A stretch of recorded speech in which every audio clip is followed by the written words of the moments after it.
Hi everyone, नमस्कार। अर्चनाच art of cooking या चॅनलमध्ये तुम्हा सर्वांचं मनापासून खूप खूप स्वागत आहे। तर आज आपण उकळत्या पाण्यामध्ये गव्हाचं पीठ टाकून अगदी छान अशी शंकरपाळी बनवणार आहोत आणि ती सुद्धा असे बनवणार आहोत। तर ही रेसिपी आपण अगदी हेल्दी अशी बनवणार आहोत, कारण यामध्ये आपण अजिबात मैदा वापरणार नाहीयेत। तर हे पहा, तुम्ही पाहू शकता आपली ही शंकरपाळी हे पहा किती छान अशी झालेली आहे आणि हे शंकरपाळीला किती पदर सुटलेले आहेत तुम्ही पाहू शकता। हे पहा, तर अशा प्रकारे तुम्ही सुद्धा ही रेसिपी नक्की करून पहा। रेसिपी आवडल्यास लाईक आणि शेअर करा। चॅनलवर नवीन असाल तर सबस्क्राइब करा, बेल आयकॉन हिट करा, म्हणजेच येणाऱ्या नवीन व्हिडिओचं नोटिफिकेशन तुम्हाला मिळत राहील। हाय, आज आपण अगदी छान अशी खुसखुशीत शंकरपाळी बनवणार आहोत।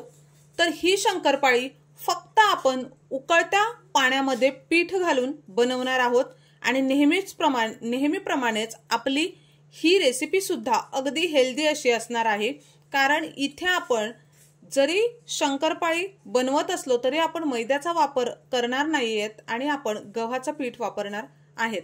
तर इथे मी हे 1.5 वाटी गव्हाचं पीठ घेतलेलं आहे, मीठ घेतलेलं आहे, अर्धा चमचा साखर घेतलेली आहे, काळं मिरी घेतलेलं आहे अर्धा चमचा, चाट मसाला घेतलेला आहे आणि कस्तुरी मेथी घेतलेली आहे। इथे तुम्ही चाट मसाला किंवा आमचूर पावडर असं दोन्यांपैकी एक काहीतरी वापरू शकता। चला तर मग आपण रेसिपीला सुरुवात करूया। कढई ठेवलेली आहे, त्यामध्ये मी ही पहा अशा प्रकारे ही वाटी घेतलेली आहे। तर इथे मी हे 2 वाटी पाणी घातलेलं आहे, तुम्ही पाहू शकता।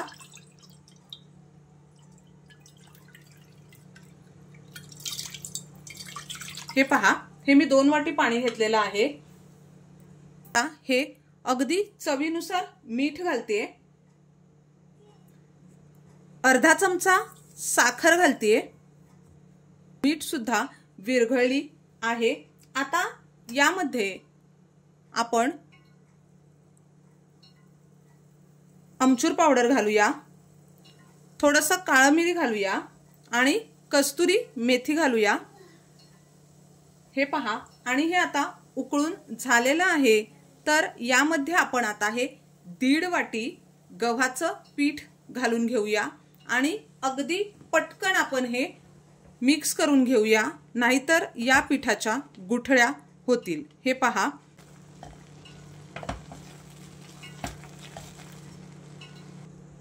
आपण यामध्ये थोडंसं तूप घालून घेऊया।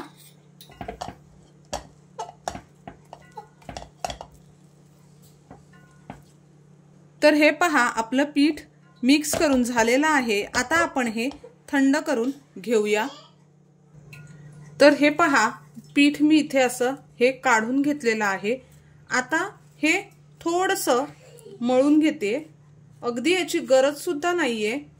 हे पहा, थोडं गरम आहे अजून, थोडंसं अशा प्रकारे मळून घेते मी। थोडासा तुपाचा हात लावून घ्या, म्हणजे हाताला चिपकणार नाही।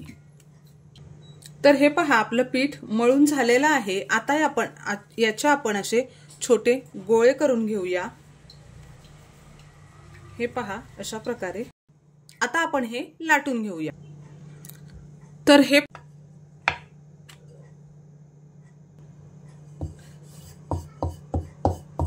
तर ही पहा, आपली अशी पोळी लाटून झालेली आहे।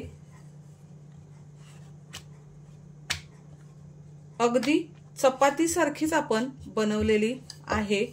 हे पहा, आता आपण ही साइडला ठेवूया आणि इथे आपल्याला ह्या पोळीला लावायला साठा बनवायचा आहे। तर इथे मी हे 1 चमचा तूप घेतलेला आहे आणि इथे 1 चमचा मी गव्हाचं पीठ घेतलेलं आहे। तुम्ही मिक्स करून घेऊया। अशा प्रकारे हा आपला साठा तयार झालेला आहे। हा पहा आपला साठा तयार झालेला आहे। आता आपण ही जी पोळी लाटून घेतलेली आहे तर त्या पोळीवर हा लावून घेणार आहोत।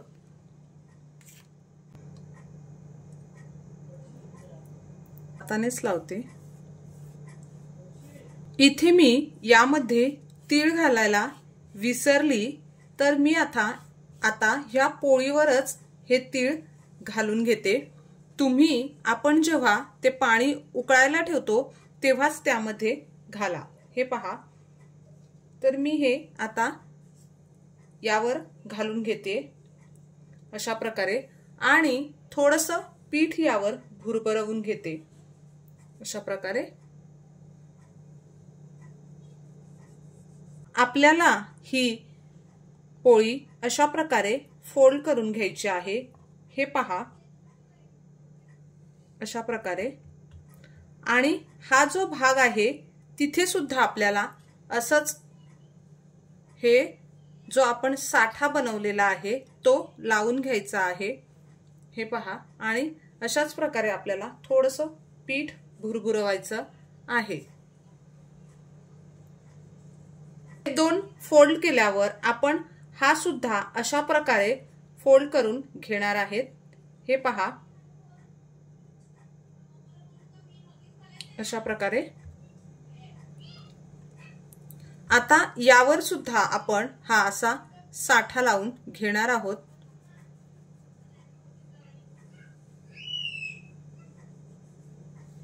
थोडंसं पीठ भुरभुरवून घेतलंय मी। हा एक फोल्ड करून घेणार आहे। हे पहा अशा प्रकारे तुम्ही पाहू शकता। हे पहा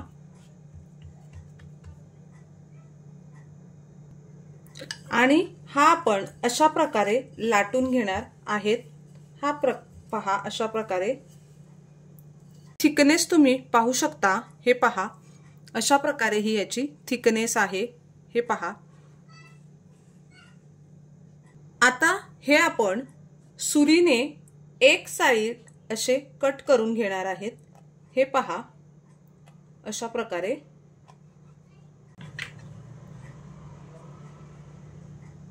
तर हे तुम्ही पाहू शकता। हे पहा ह्याला खूप छान अशी लेयर आलेली आहे। तर आपण हे प्लेट मध्ये असे काढून घेऊया।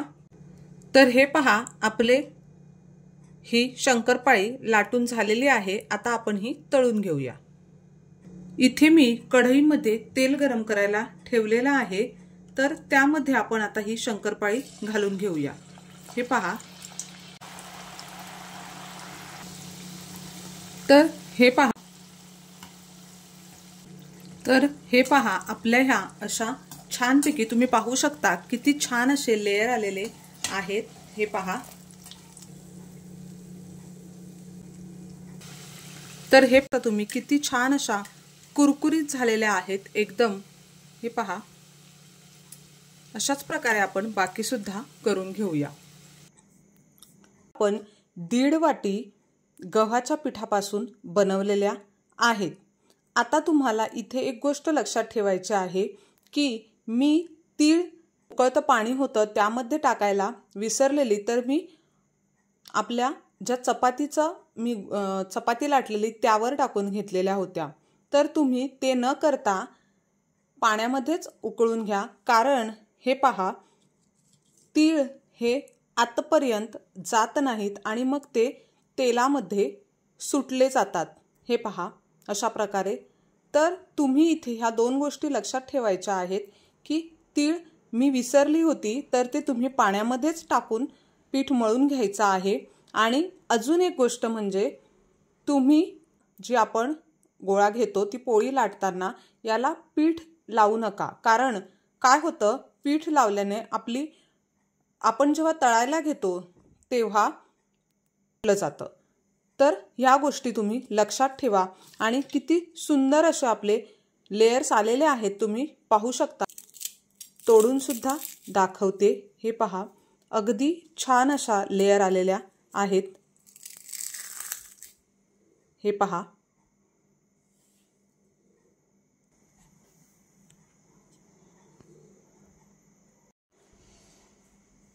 चला तर मग अशाच नवनवीन हटके आणि युनिक रेसिपींसाठी पुन्हा भेटूया. तोपर्यंत मस्त हेल्दी खा आणि स्वस्थ रहा. धन्यवाद.